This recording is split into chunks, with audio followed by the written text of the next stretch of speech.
রাজধানী চাংখারপুলে ৬ জনকে হত্যায় ডিএমপির সাবেক কমিশনার হাবিবুর রহমান সহ ৮ পুলিশের বিরুদ্ধে মানবতা বিরোধী অপরাধের মামলায় সাক্ষ্য গ্রহণ শুরু হয়েছে। সোমবার প্রথম দিন সাক্ষ্য দেন শহীদ আনাসের বাবা।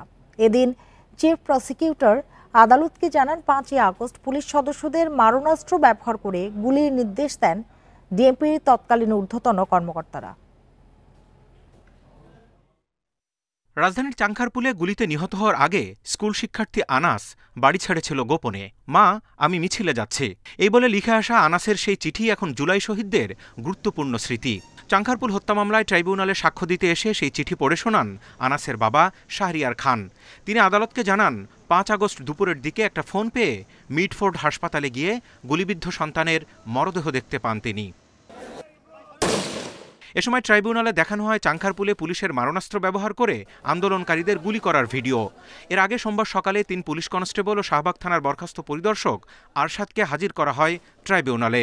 পলাতক রয়েছেন সাবেক ডিএমপি কমিশনার হাবিবুর রহমান, যুগ্ম কমিশনার সুদীপ কুমার, এডিসি আক্তার সহ ৪ জন। এই সিনিয়র কর্মকর্তারা সরাসরি গুলির নির্দেশ দেন, আদালতকে জানান চিফ প্রসিকিউটর। এটা ছিল নিরস্ত্র সাধারণ ছাত্রদের হত্যা করার চেষ্টা। বিভিন্ন ডকুমেন্টের মাধ্যমে, পুলিশের ইন্টারনাল কমিউনিকেশনের মাধ্যমে এই ছাত্র জনতাকে হত্যা করার যে নির্দেশনা সেগুলো আমরা দাখিল করেছি। এই সব কিছুর মাধ্যমে আসামিদের বিরুদ্ধে অকাট্যভাবে প্রমাণ করার মতো সাফিসিয়েন্ট ম্যাটেরিয়াল প্রসিকিউশনের হাতে আছে। ব্রিফিংয়ে চিফ প্রসিকিউটর আরও জানান, জুলাই ঘোষণাপত্র, সরকারের গেজেট এবং আদালতে দেয়া শহীদদের সংখ্যার তথ্যের ভিন্নতা মানবতা বিরোধী অপরাধের মামলার গুরুত্বে কোনো প্রভাব ফেলবে না।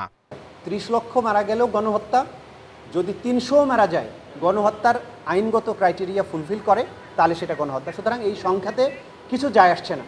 আমরা আদালতের কাছে প্রমাণ করব যে ওয়াইড স্প্রেড এবং সিস্টেম্যাটিক পদ্ধতিতে মানবতা বিরোধী অপরাধের অংশ হিসাবে মানুষকে গুলি করে হত্যা করা হয়েছে কিনা।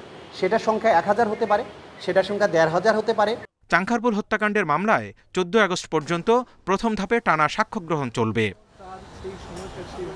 Zahidul Bashar, Independent News, Dhaka.